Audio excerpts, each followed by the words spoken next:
I'm Chair Adams.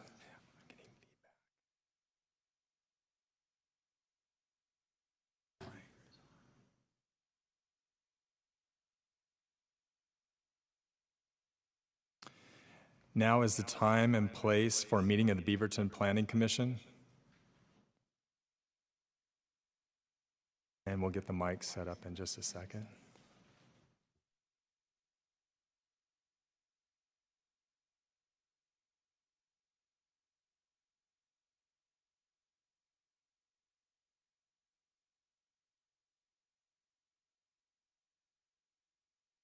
For the record, I will do a roll call to verify which commission members are participating this evening. Commissioner McAvoy. Here. Commissioner McCann. Here. Commissioner Mettler. Here. Commissioner Winter. And let the record show that Commissioners Holmes and Speck are excused and absent from the meeting tonight. We are now at Commission Communications. Commission, any communications?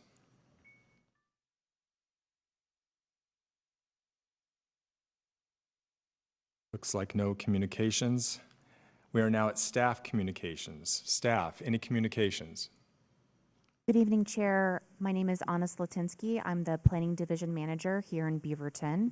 I just have a few comments. One of them is to just mark that this is the first in-person Planning Commission meeting since 2020. It is still a hybrid meeting, so we have a few commissioners joining us virtually and a staff member who's presenting virtually, but it still feels like a really important milestone to get back to holding these meetings here in council chambers down at Beaverton City Hall. I also want to announce that the annual One Book, One Beaverton book has been announced for the coming year. It is Dr. Jim O'Connell's urgent mission to bring healing to homeless people. It is, excuse me, I missed part of the title, Rough Sleepers, Dr. Jim O'Connell's urgent mission to bring healing to homeless people. And there will be a variety of events scheduled to facilitate community conversations around this book. It's a kind of really, really fun activity that the library has hosted for many years now. I also want to note that it is the season for recruitment to Beaverton's boards and commissions.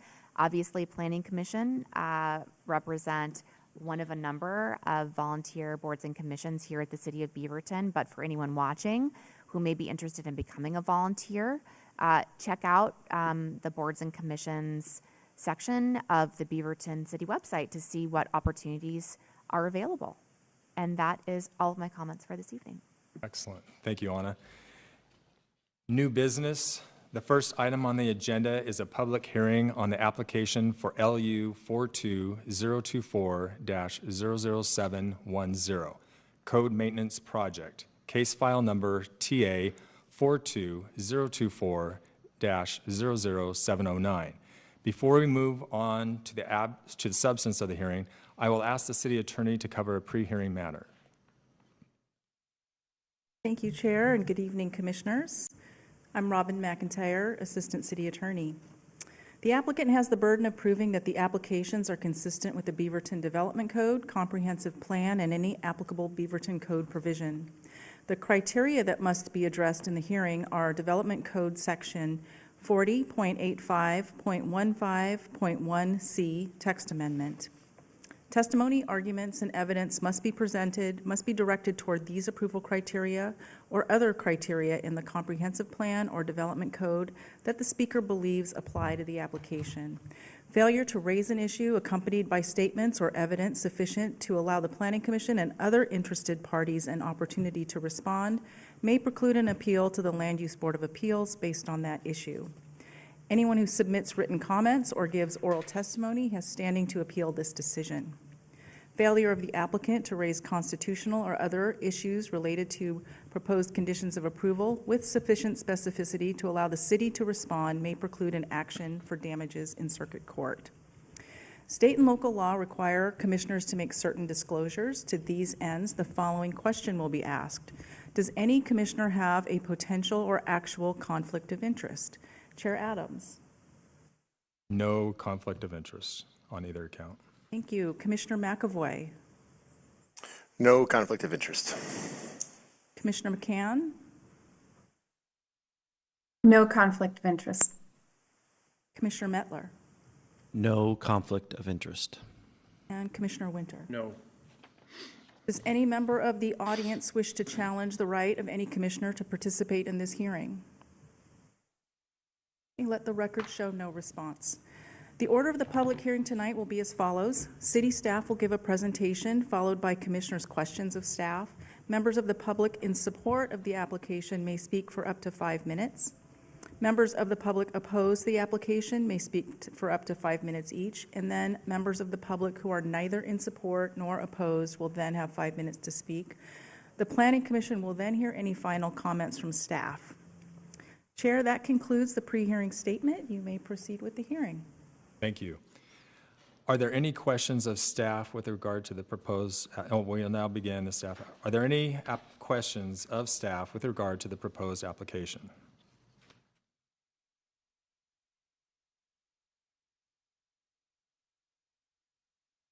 Chair, I think this is the time that we would move into the staff presentation. Perfect. I think we're out of order.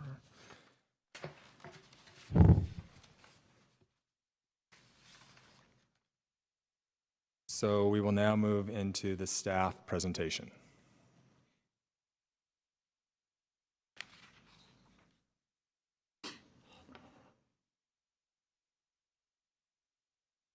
Good evening. Thank you, Chair Adams. My name is Steve Regner, Senior Planner with the City of Beaverton. Before I get started, I believe Ms. Latinsky wanted to have a couple of opening words. I'll turn it over to her first, please. Thank you, Steve. This is, again, Anna Slatinsky, Planning Division Manager. I just wanted to note before we start the presentation that this is the first opportunity that a number of the commissioners have had to review a text amendment proposal for the development code. So I know we talked about it in advance to kind of prepare for this. I hope that the materials that were provided were effective in allowing you to understand the proposal. Overall, the proposal did end up being less lengthy and sprawling than we thought might be the case. So it may be possible to cover all of the questions you may have during the hearing tonight.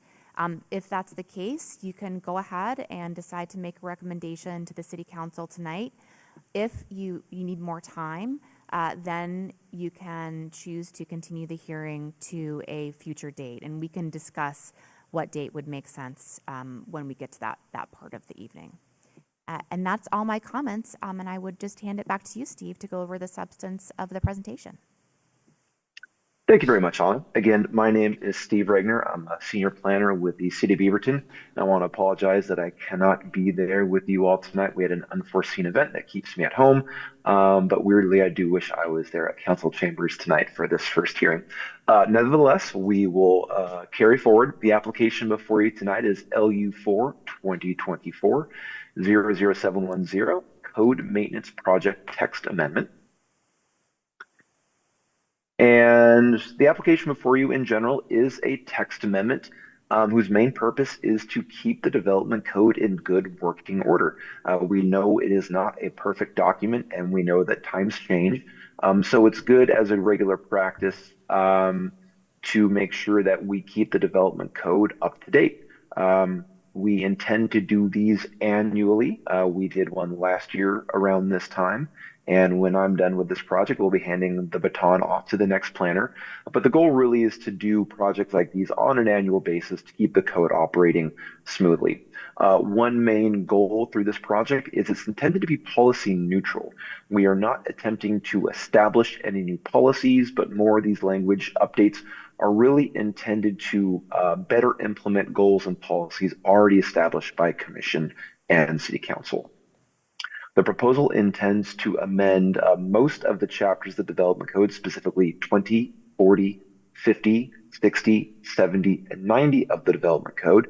And the updates are there for a variety of reasons. Some of them are in there to implement new laws passed by the state of Oregon. Some of the rules are there to help fix existing code sections that, for whatever reason, just don't quite work. Maybe there's a clarity issue, maybe there's a conflict issue.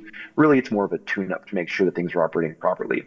And sometimes we just have minor miscellaneous changes for clarity, updated code citations, or whatever reason. These little tweaks need to be made along the way for clarity. And finally, for this year, we selected a topic of focus. We might not do this every year, but this year we decided to focus on transportation-related issues as a main effort here, including shifting some regulations from the development code to the engineering design manual, which is essentially Public Works' version of the development code. It's the regulations and standards for the construction and maintenance of public infrastructure like storms and sewers and roadways.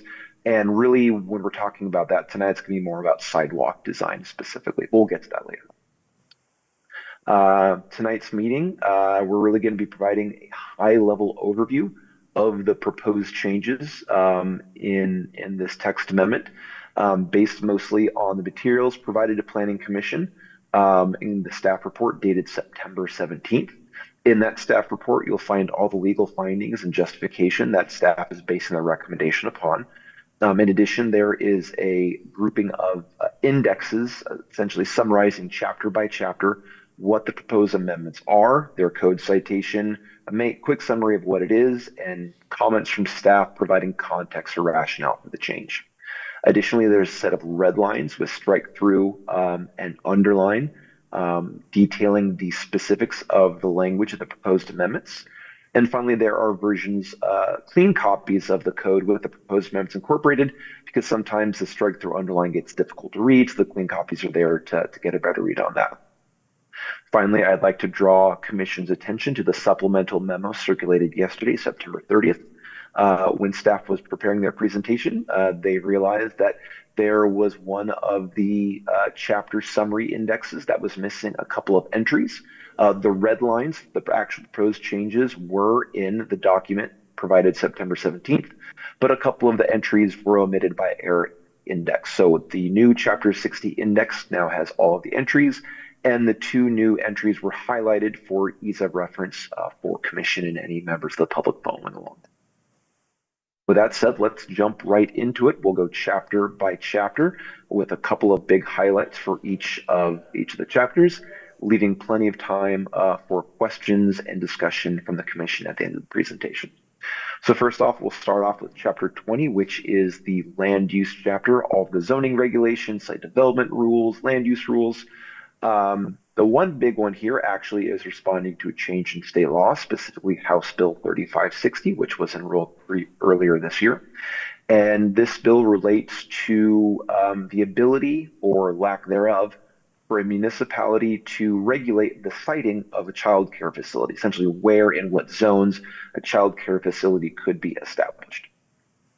And generally speaking, the House bill, which will go into effect in 2026, requires that most zones require the child care facilities to be permitted outright without any other conditions or limitations. So any zones that are primarily industrial in nature or commercial in nature, that includes all of our multiple use zones, the bill requires that cities and counties require those to be permitted outright. So there are a couple of changes we're making in the code. Neighborhood service zone, for example, the child care facility right now is a conditional use that will switch to an outright permitted use. Another example is in the OINC zone. It's permitted, but there's a footnote that says it can only be established for essentially employees' children to go to that child care facility. The House bill says you can't do that anymore. So limitations through footnotes like that have also been struck. The big difference is when you have lower density residential zones. In Beaverton's case, this is the RMB and RMC zones, B as in boy, C as in cat. Right now, the child care facilities are conditionally permitted, and when they are a standalone use, they will remain conditionally permitted. The twist here is that if they are co-located with a legally established institutional use, they must be outright permitted with no additional conditions or limitations. an institutional use being a church or a school or a library city facility like that. So that change has also been made in Chapter 20 to reflect HB 3560. Second big change we made in Chapter 20 was to clarify an existing practice. Essentially, we have rules in our commercial zone that state that outdoor commercial operations can really be limited to a very small amount relative to the size of the indoor operation. And the real purpose of that was to limit the amount of outdoor sales or storage of goods that could be done by a business. But it was never really intended to apply to outdoor eating and drinking at a bar or a restaurant. But the question has come up enough of applicability, we thought it was important to clarify and essentially codify our existing practice that limitation did not apply to outdoor seating. For eating and drinking establishments, that limitation will not apply for cafes and outdoor seating and things like that. Finally, we provided clarifications for rules for housing type integration and land divisions for Cooper Mountain. For commissioners that are relatively new to the commission in 2024, the city brought forth a rather large development code update, a new batch of rules for how Cooper Mountain would be developed. And honestly, whenever you bring in a really large code package, you know there's always going to be some updates that you'll need to make in the years ahead. Either the code gets implemented and you realize things didn't quite work right, or in this case, Cooper Mountain is still several years from being annexed and developed, but we know that there's some updates and clarifications that need to be made. This is one of those examples. It's really just setting the stage to make sure that the development code is ready for prime time when properties in Cooper Mountain actually annex. Moving on to Chapter 40, which is our land use application section. We are updating rules to some applications, adding new applications, and in one case, proposing to eliminate a land use application. But we will start with bicycle parking. Right now, if an applicant wishes to deviate from the required bicycle parking required in the code, they have to go through an application called a minor or major adjustment. Minor if it's a small deviation, major if it's a larger deviation. The adjustment application is pretty broad in nature because it's intended to cover a lot of different types of deviations from the development code. It could be height, setbacks, FAR, density, a whole lot of different types of things. So the approval criteria are pretty broad in nature, and they don't really speak to the specific needs of bike parking analysis. In addition, the major adjustment or the minor and the major adjustment applications also speak to special or unique conditions on site or hardship conditions, which really aren't a great fit for someone saying, hey, your bike parking ratio really doesn't match the needs of my proposal. So it's always been a bit of a tension based on the fit there. The good news is we have an existing application that does have that consideration about what a use really needs as far as parking, and that's our parking determination. We have approval criteria already in that land use application that require an applicant to demonstrate that if they want to provide bicycle parking less than the requirement, then they need to demonstrate how it will still work. So we already have that language in place. So all we're doing is shifting essentially the mechanism of how someone gets to ask for a deviation from the adjustment to the bicycle parking determination application. We're also proposing to add 2 new land use applications to our suite of land division applications. I think we're at 13 now. The large lot land division and public facilities preliminary land division. And both of these applications really are intended to help facilitate large greenfield or large lot redevelopment in Cooper Mountain. In the past decade, as we processed applications and facilitated development in Cooper Mountain, we learned that our existing land division applications, most notably our subdivision and partition applications, don't really consider large lot redevelopment or what it takes to go from a 500-acre site down to 50 or 100-acre sites to be sold off to developers, develop major streets, develop infrastructure.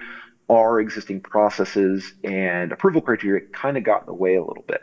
So taking the lessons learned from South Cooper Mountain, we are adding 2 new land use applications to facilitate a smoother process for the development of Cooper Mountain when it does come into the city for redevelopment. We're also updating language to our final land division application. Final land division is the application that is used for the review of a plat before it gets recorded at the county. So if you've already gotten preliminary approval for your 10-lot subdivision, you then come in with your plat, which is essentially the legal document to create new legal lots of record that gets recorded at the county. It gets reviewed by city staff, and then it'll go to the county.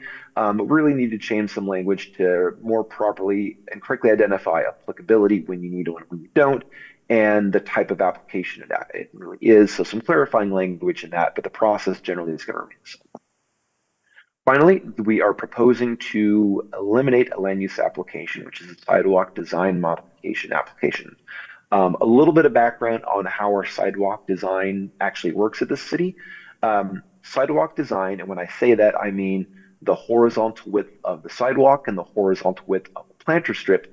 That is actually regulated in the engineering design manual, which remember is kind of the development code for public works.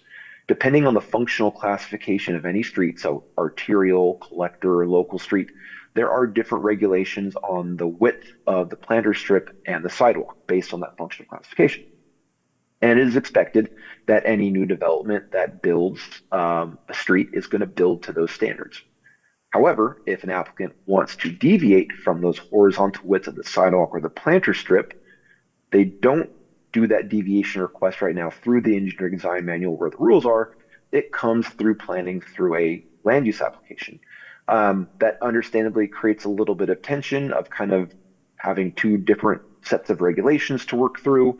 And we, in the effort to essentially acknowledge that things in the public right of way should be regulated by the engineering design manual, which falls under the authority of the city engineer.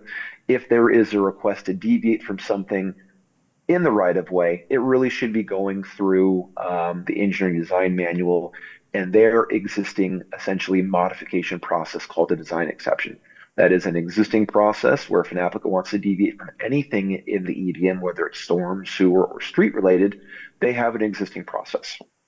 So we are not abandoning the concept of being able to deviate from the sidewalk design modification. We are simply proposing to transfer the authority to the city engineer and the engineering design manual because it's in the right of way.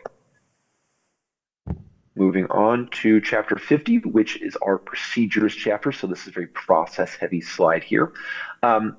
There's a major theme going through the entirety of the chapter where we're proposing to remove a lot of internal policies and best practices from the development code, mainly because the development code is a regulatory document, and having internal policies and best practices isn't always the best idea. One of the major drawbacks is that we are obliged to follow what is in the development code, even if it is just an internal policy not regulated by the state or any other requirement. So when we find that there's a better way to do something internally, we have to go through and change the development code, which is not exactly a nimble process. We have public noticing, we meet work commission council, we have to tell the state we're doing it. By taking out these internal policies and best practices from the code and just keeping them internally, that allows us to be a lot more nimble when we want to start doing things differently and more efficiently. We don't have to wait 4 or 5 months to move the ship slowly. We can just actually start changing and doing our best practice. To be clear, we're not proposing to change any of our internal policies or best practices right now. Really, we just want to give ourselves the opportunity to be a little bit more responsive when we identify that there's a better way to do things. Second on this list, we are specifying that when an application is deemed received by the city, a little bit of context here, there is in state law certain timelines and milestones a city must meet, and a lot of them are based on when an application is received by the city. Right now, in the current code, we consider when you give me an application, I consider you received. What has happened, though, sometimes is because the city is required to respond in a timely manner to an application, city staff jumps right on it, routes it for review, other divisions look at it, and sometimes, not a lot, but sometimes an application gets withdrawn without ever having been paid for. So we find ourselves doing weeks of work, and not just planners, but other division reviewers, doing quite a bit of work only for the project to be withdrawn without any fees paid. So the proposal here is to say we will not consider an application deemed received until those fees are paid.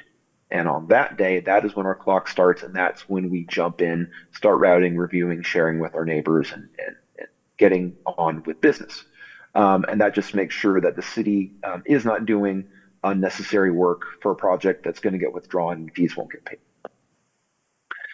Third item on the list here, we are just updating some language and policies based on new technology. Is not even the real term. Technology that's been around for a decade in some cases, but we're playing a little bit of catch up here.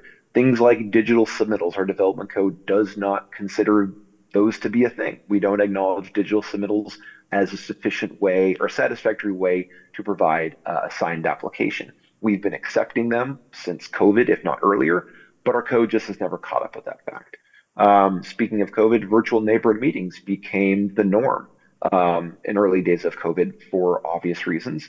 And because they have proved to be so convenient, we have allowed them through practice to continue to happen.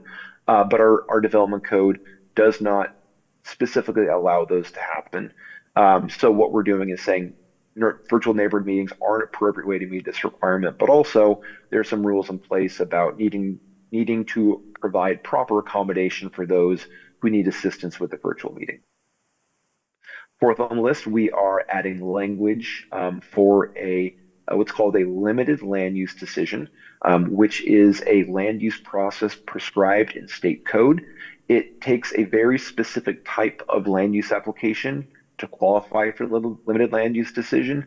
And generally what it means is that it gets less noticing and gets processed a little bit faster. But instead of prescribing everything out for the limited land use decision like we do for type 1, 2, 3, and 4 applications, we simply refer the applicant and staff and anyone else to go look at ORS language as how to properly follow that. And finally on this slide, we are updating to provide more clear language on essentially who gets what kind of notice when a decision has been made, either at the staff level or at planning commission level. When a decision is made, the city produces something called a notice of decision. That's essentially like a 2-page cover letter that says this application a decision has been made on it. It was made on this date. The appeal period lasts through this date. Here's how you can appeal. Here's staff contact information. Here's where you can go on the website to learn more. A lot of state mandated notice information. Additionally, a notice of decision can also include the full staff report with all the legal findings justifying the decision that was made. And I'm sure most of you commissioners have gotten at least 1 or 2 pretty lengthy staff reports. And you can think if we get 10 public comments, we're sending out a 100-page staff report to 10 people who just said yay or nay. So what we are proposing to do is to say, if you are a party to the application, so you're a property owner, you're a consultant, you're the applicant, business owner, and there's been a decision made, you will get that notice, that cover letter with all the information about appeals and dates and everything. You will also get the full staff report with all the legal findings. If you are a member of the public that has provided public comment, you will simply get that 2-page cover letter. Again, gives all the information about what the decision was. Here's how you can appeal. Here's how you can find the staff report online. And here's how you can call with more information. All of those people will only get the 2-page letter. That will really cut back on the amount of paperwork, paper being used, postage being sent, and still providing any members of the public that testified an opportunity to understand more, contact staff, and know how to appeal if they'd like to do so. All right, moving on to Chapter 60. This is our special regulations chapter.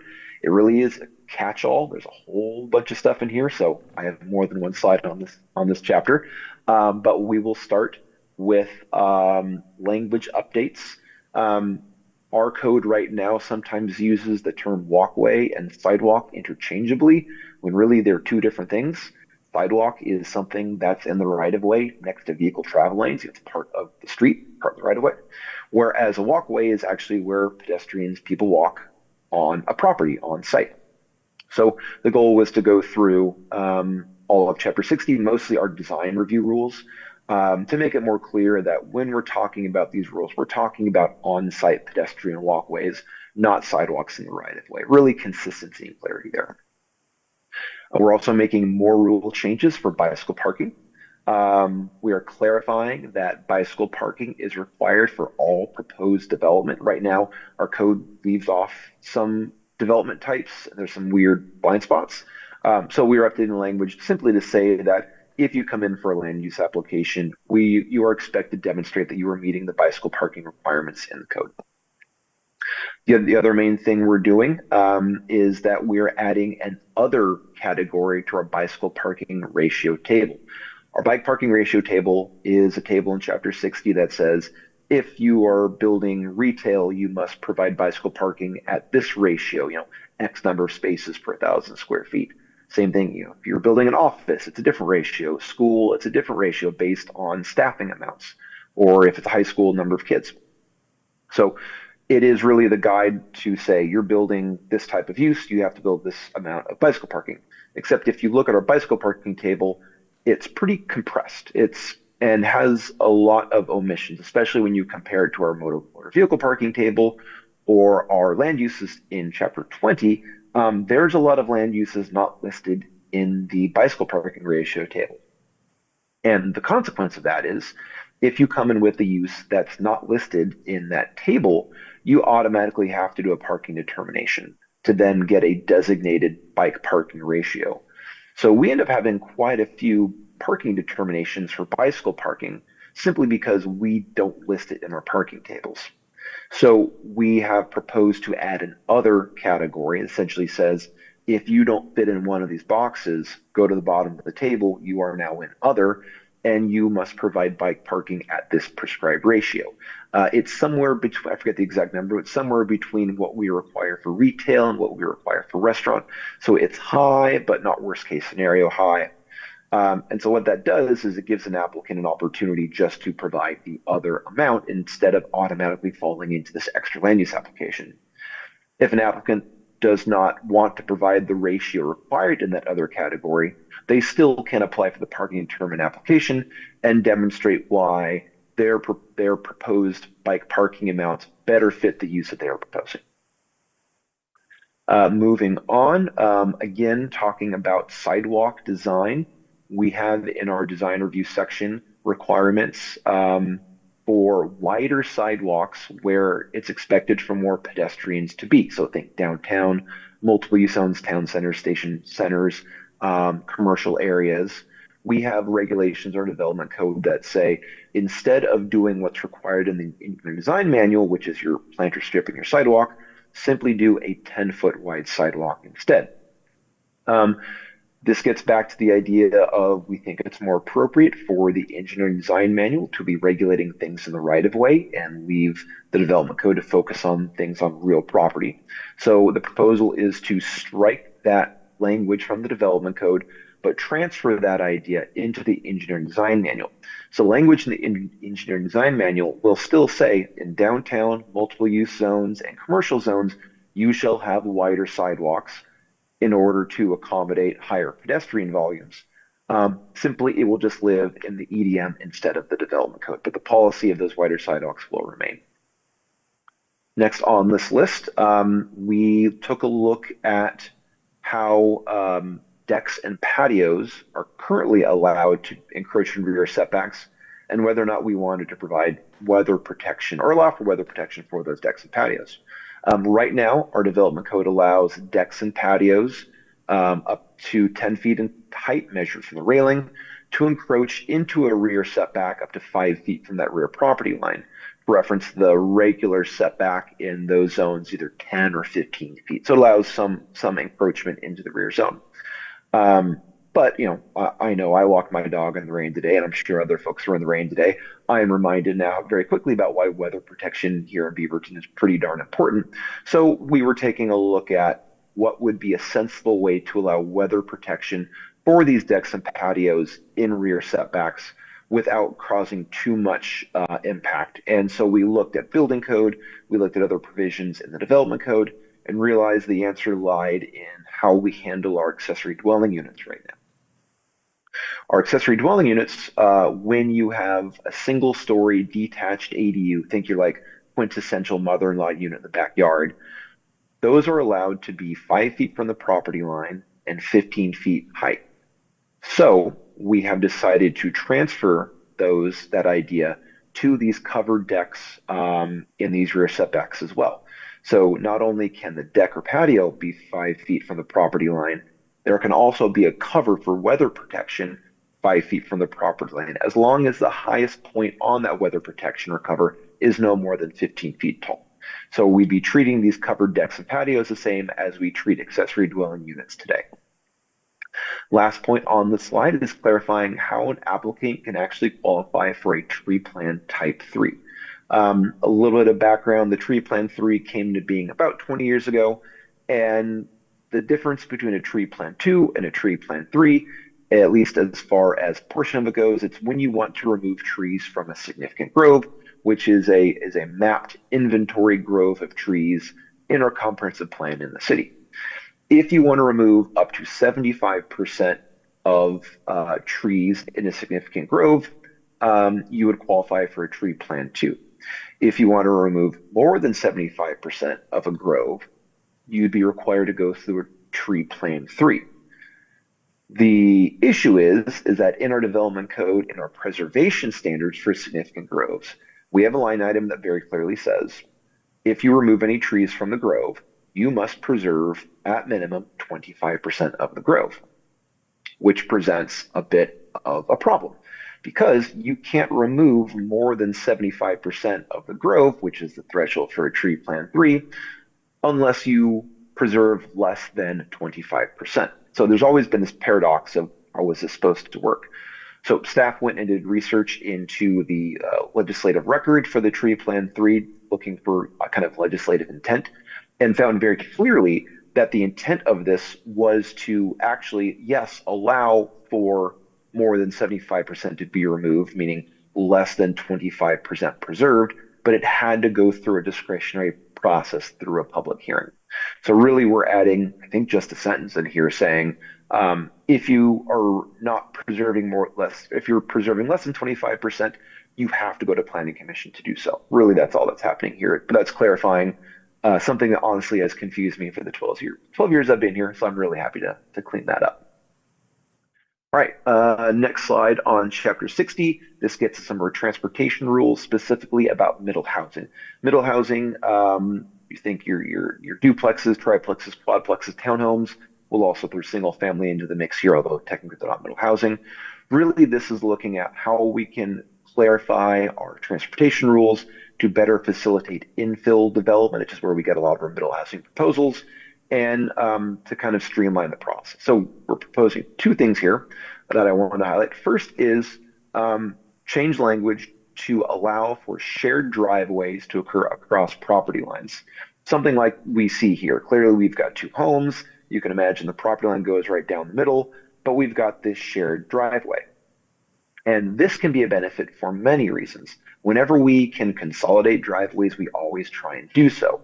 There are certain benefits, especially in residential neighborhoods and even commercial neighborhoods. You've got room for more on-street parking because you've got fewer curb cuts. You've got more room for street trees and the soil volume for those street trees because you've got fewer curb cuts. And we're presenting fewer conflict points between pedestrians and vehicles because you've got less points where both of those users will occupy the same part of the sidewalk. So anytime we can allow for driveway consolidation, we love to see it. So this rule change is really just getting out of the way and allowing for shared driveways to happen across property lines. The second rule change, which was certainly a bigger one, is changing our rules to how on-site driveway designs are regulated. Right now, our development code doesn't do a very good job of saying what a driveway should look like, how big it should be, what pedestrian facilities should be there. The only thing we really do is we say, well, if it's long enough, if it's 150 feet or longer, it needs to be built like a private street. But our code doesn't define what a private street is. Then we have to go to the EDM for the definition of private street. And what we end up doing is saying, oh, it has to look like a local street, which is sidewalks and planter strips and massively overbuilt facilities when you're maybe only serving a couple of units. And that risk really proved a frustration for staff. So we sat down with our transportation planners and our city transportation engineers to talk about how we can replace that and do a better job of having driveways on site be right-sized for the number of units that it will be serving. So we developed 3 different essentially types of driveway designs based on the number of units it could be serving that scale up with the intensity of the development. I've got a couple of pictures here to kind of share the idea. Don't read too much into any of these pictures. Really, we're just trying to give you an idea of the scale of it. But there's a lot of information in the photos that would probably be misleading. So I'll just kind of talk about the most important parts. If we've got a development that's going to be serving 1 or 2 lots, that's going to have really low volumes of both pedestrians and vehicles. So it's okay for those driveways to be narrower. So we're proposing, if you're only serving up to 2 lots, think of like a flag lot maybe, the driveway can be pretty narrow. And it's not critical that we have a designated pedestrian facility. The volumes of vehicles and pedestrians are going to be low, and the travel speeds also are probably going to be pretty darn low. So the need to actually have a designated pedestrian spot, not really that important. It's when we scale up to more units that it becomes more important to have wider vehicle lanes, or at least vehicle lane, and a designated pedestrian facility. This idea here, we can see the driveway has gotten a little bit wider. It's not the width of a full street, but you can maybe, if you've got a car coming each direction, you can kind of slow down and kind of go around each other. And also importantly, there is on one side of the street a pedestrian facility. Won't call it a sidewalk because it's not in the right of way, because I've said enough about that tonight, but it is a designated, differentiated material, grade separated pedestrian facility. So the pedestrians have a place to be expected to walk, and pedestrian and drivers know where pedestrians are expected to be found. Scaling up to the largest size of on-site vehicle circulation would be something looking closer to this. This is for 6 lots or more. This could be several quadplexes. This could be several townhomes. We are here looking at the widest type of street, 20 feet. So really, you can have vehicles passing pretty comfortably without having to slow down, and sidewalks on both sides of the street if you've got units on both sides of the street. We don't require planter strips, so you can do the street trees, but I had trouble finding a better picture. But the idea is really, as a development scales up with the number of units it could potentially serve, the width of the vehicle travel area needs to be wider, and the need for designated pedestrian facilities becomes greater. And that's really what we're doing here, is to make sure that we are not requiring overbuilt on-site transportation facilities for middle housing, so we can get that infill development that everyone is really in favor of. Moving on to chapter 70, this is our downtown chapter. First 3 items on here are topics I've already talked about, so I'll go through them pretty quickly. First off, updating rules for child care facilities consistent with HB 3560. Child care facilities now in all downtown zones are outright permitted because they are commercial zones in nature. We are updating language, differentiating between pedestrian walkways and sidewalks for that consistency, to make it clear that walkways are on private property and sidewalks are in the right of way, and that these rules for design review really only apply to on-site pedestrian walkways. Again, sidewalks in the right of way right now in the downtown zone are regulated in the downtown code, saying you must have a 10-foot wide sidewalk because we want that higher pedestrian volumes to be accommodated. We are proposing to strike that language and transfer it to the engineering design manual. Policy doesn't change. Outcomes will be very, very similar. Really, it's just where the root is. The last item on here is a new item, so I'll take a little bit of time talking about it. But this really talks about making sure the development code and the engineering design manual are playing nicely, and how to deal with it when there's a conflict in a very specific situation. When we were working on developing the downtown code, we found it important to have areas of emphasis and energy, and utilizing the urban built environment to help with that. Instead of saying that every street in Old Town was important, we decided to identify certain streets that needed to have the energy focus there. So think Hall and Watson, think First Street, think Broadway. These are the areas where we want this energy to happen. And if you have a property with multiple frontages, so think a corner lot or maybe a full block development in Old Town, we wanted to have some guidance in place to tell properties where to put the fun stuff, outdoor seating, weather protection, big storefront windows, primary entrances, where all the fun stuff happens, and where to put all the essential business things like trash storage, loading, any driveway curb cuts. Those things would kind of go in the back or on a side street. And so we developed kind of a new hierarchy system that's different from functional classifications, which is your arterials, collectors, things that deal with vehicle throughput. We created a different hierarchy saying this is where the energy needs to happen, and this is how the built environment of private property can respond and help with that. And we looked through and we kind of compared our two maps and tried to identify areas where there might be conflicts. We caught a couple, identified them, called them out, and said, hey, right here, these rules don't apply. And maybe the West Rail makes it a little weird, can't work, what have you. We thought we'd caught all of them. Turns out early this year, we found one that we missed. And we kind of had to do some creative workarounds to make sure that we could satisfy everyone. So with that lesson learned, instead of going back through and looking with a fine-tooth comb at every possible potential permutation where we might have overlooked something the first time, we instead have put in language to say, if we find a conflict between where the development code is saying put your driveway versus where the EDM says put your driveway, we will defer to the EDM. There could be several reasons why the EDM would say put your driveway one place or the other. Maybe it's because it's on the lower classification of street. Maybe there are proximity issues to the intersection and you have a narrow lot on one side. There could be a lot of different reasons why. But mainly we want to say we recognize there could be conflicts we haven't identified. And so when there is one that arises, defer to the EDM. And more importantly, applicant, we're not going to punish you for not meeting this development code standard. Meeting the engineering design manual counts the same as meeting the development code or the design review standard for that. Moving on to our last chapter, which is our definitions chapter. We added and modified a few different definitions. First of all, we added the definition of a bus bay specifically to clarify bicycle parking rules in transit centers. It's the only time we use the term, but we want to make sure to clarify what counts as a bus bay and what doesn't for bike parking rules. We are updating our definition of care facilities. Care facilities are something described in ORS, state law, as a area where care is provided for 5 or fewer non-related persons. That could be child care, that could be senior care, that could be any type of adult dependent living care. But our development code says it's only limited to children and seniors, which leaves a pretty big age gap where sometimes live-in care is needed. So we are proposing simply to eliminate the children and seniors section of that definition and have it to be applied for all ages and all reasons of why care might need to be provided for 5 or fewer persons, consistent with ORS.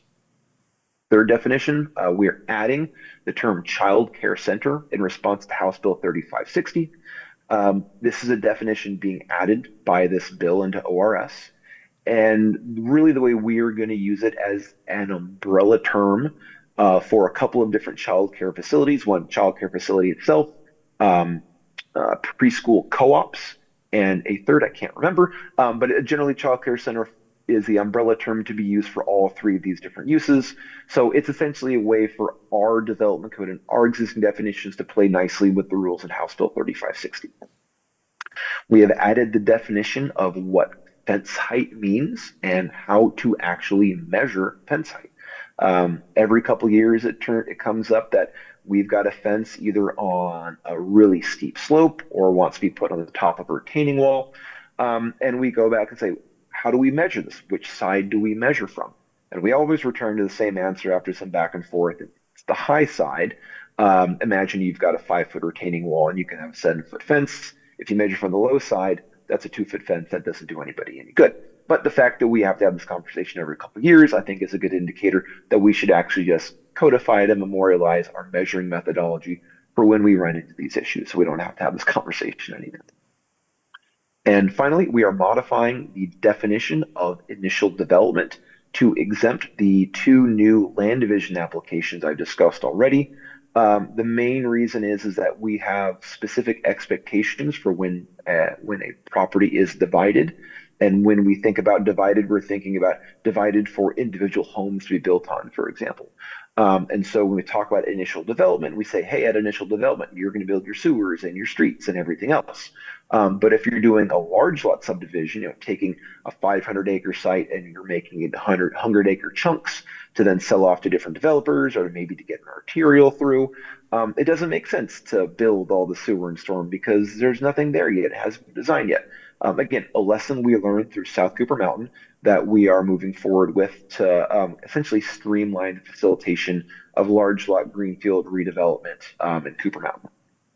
So hopefully we get out of our own way on that one. That concludes our summary of everything in the development code. We'll now open it up for questions and any conversation. Of course, I am here remotely to answer any questions, but we have several staff members from the team sitting at the staff table who have contributed quite a bit to this effort. So I might virtually turn to them for comments as well. But as Ms. Latinsky mentioned at the top of the meeting, if commission feels comfortable having reviewed all this information tonight, we would recommend that you recommend to City Council approval of this code maintenance project. And if Planning Commission feels like they need more time, we can talk about that at the end of the conversation as well. But with that, I will end my presentation. And I'll stop sharing for now, but I can share it again if need be. And I am happy to answer any questions any members of the commission may have. Thank you. Are there any questions of staff with regard to the proposed application?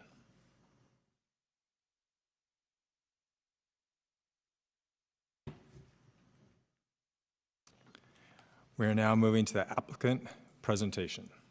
Chair, Excuse me, I now see the questions. I don't know who is first, but I'm going to go with Commissioner McCann.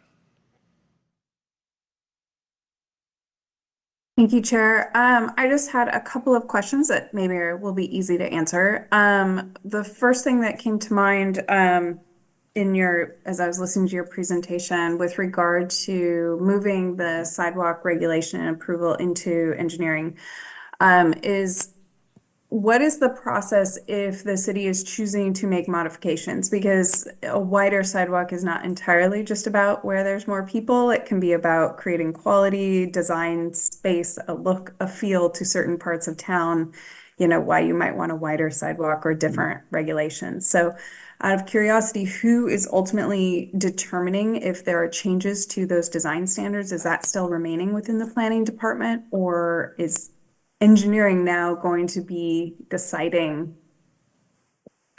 quality? So is the question really about when it's appropriate to exceed the minimum widths, or when there's a request to When there might be lower? when there might be a district or an area that you want to modify the look of, like there are certainly streetscape modification programs that happen that sort of redetermine parts of the city and how they're going to look and what you're going to be developing. I know you're doing some of that.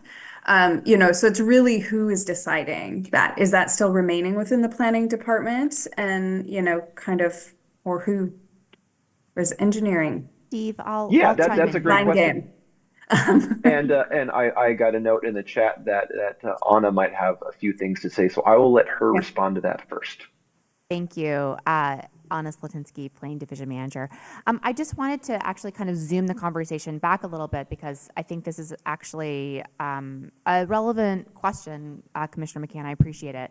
So the decision maker for amendments to the engineering design manual is the City Council. So Okay. Actually a companion to these development code text amendments is amendments to the engineering design manual. Those are actually expected to be at council in December, which actually coincides with the time frame for council considering the amendments to the development code that Planning Commission is reviewing this evening. So ultimately, how wide sidewalks should be, those different components of that right-of-way, is a policy decision. It's a decision that's made by council.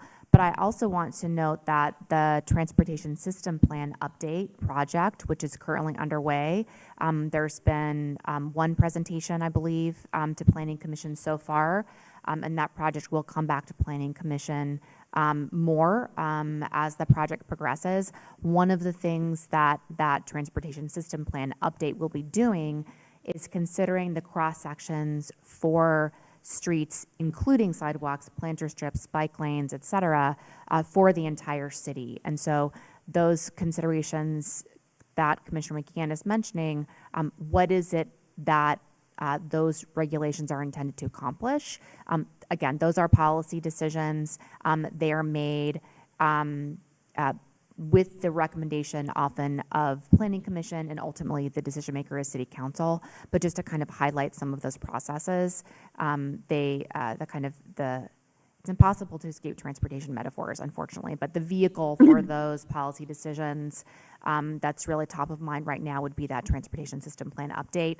This amendment to the development code is intended to be policy neutral, and so those widths are being essentially transferred to the engineering design manual from the development code.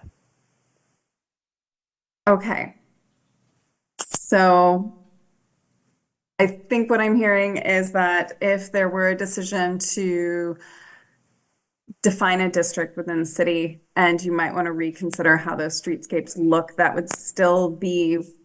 would not be within engineering necessarily, although certainly they would be part of making decisions, but there would be a separate design process for that and determination. So the transportation system plan update itself is a comprehensive plan amendment. And so Right. that will, formally speaking, go to Planning Commission for a hearing and a recommendation to council, and then further to council for a decision. That is a change to the comprehensive plan.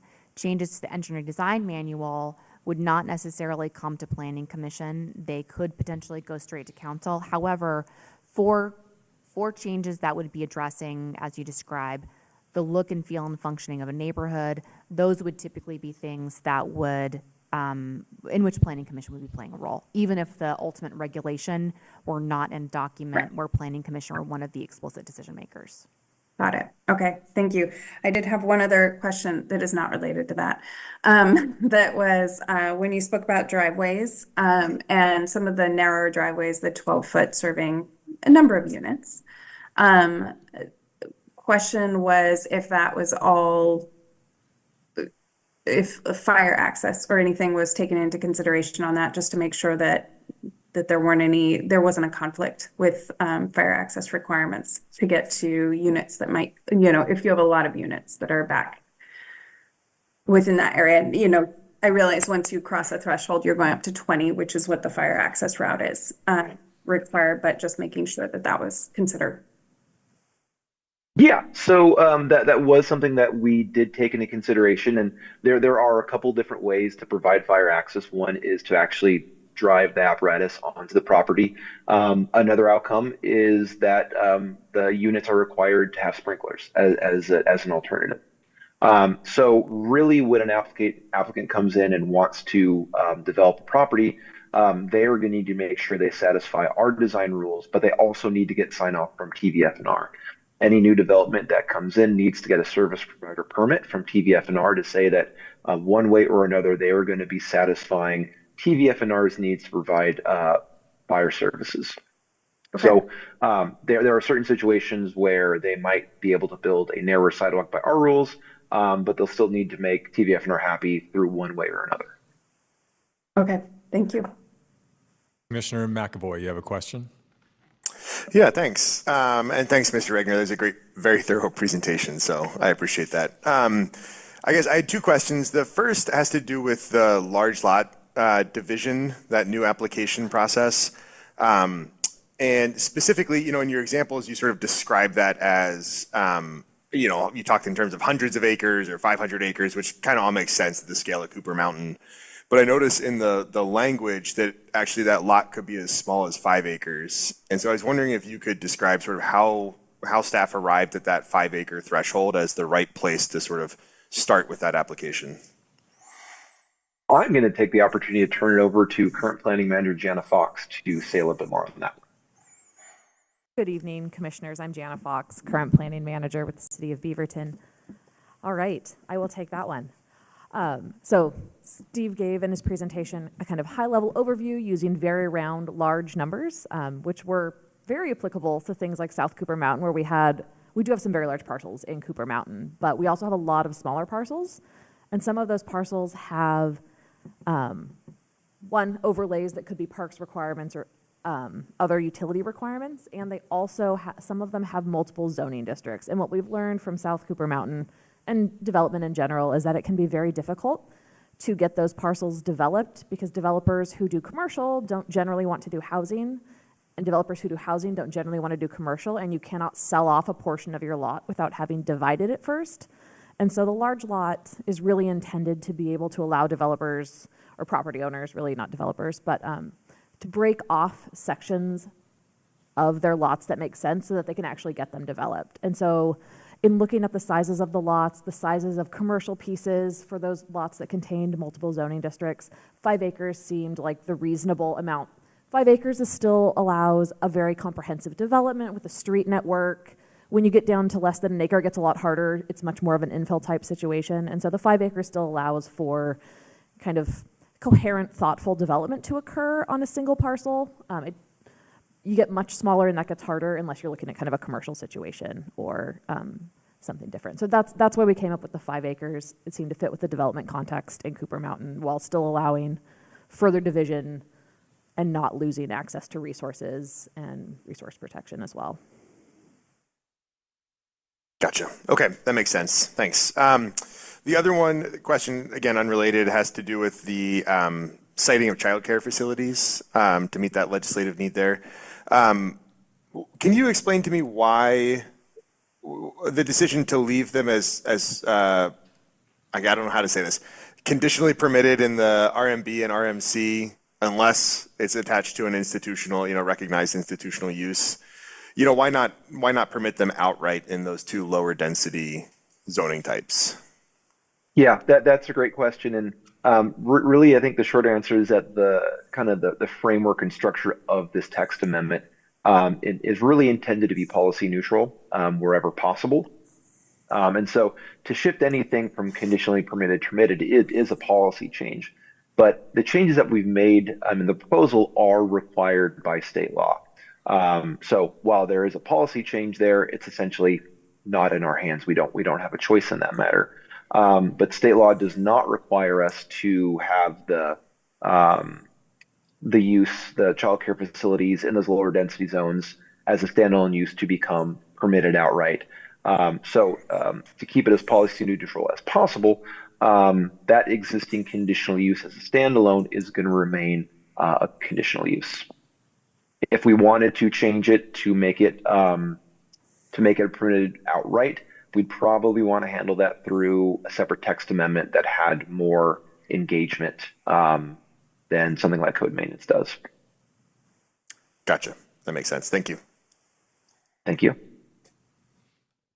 Fantastic. Commissioners, any other questions? All right, looks like no questions. We'll move to the applicant presentation. But the applicant is the city, so we will move on. We are now at the public testimony portion of this agenda item. We will call for testimony in groups, starting with those in favor of the application, then those in opposition to the application, then those neither in favor nor in opposition. We will take testimony from those attending in person first, followed by those attending via Zoom webinar. As a reminder, testimony is limited to the criteria that apply to the application. Now is the time for testimony in favor of the application.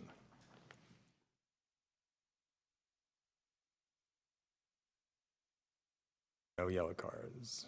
All right. So now is the time for testimony in opposition to the application. Any cards? No yellow cards.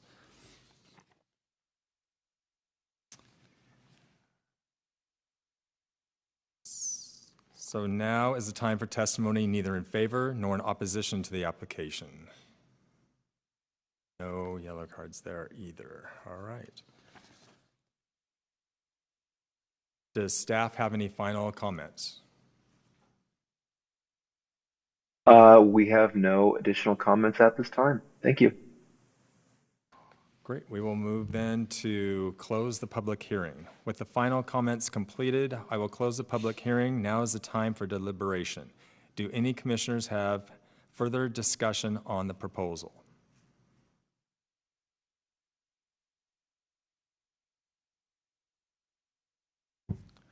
Looks like there is no further discussion.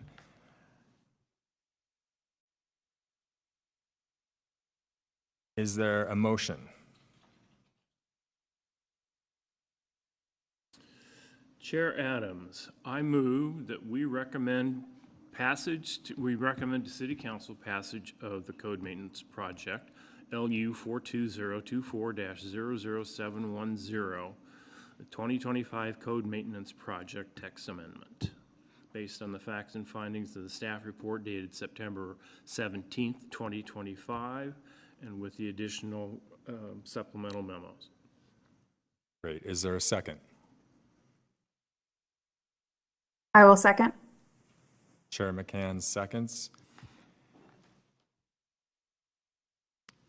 A vote will be taken by roll call. When your name is called, please say yay or nay.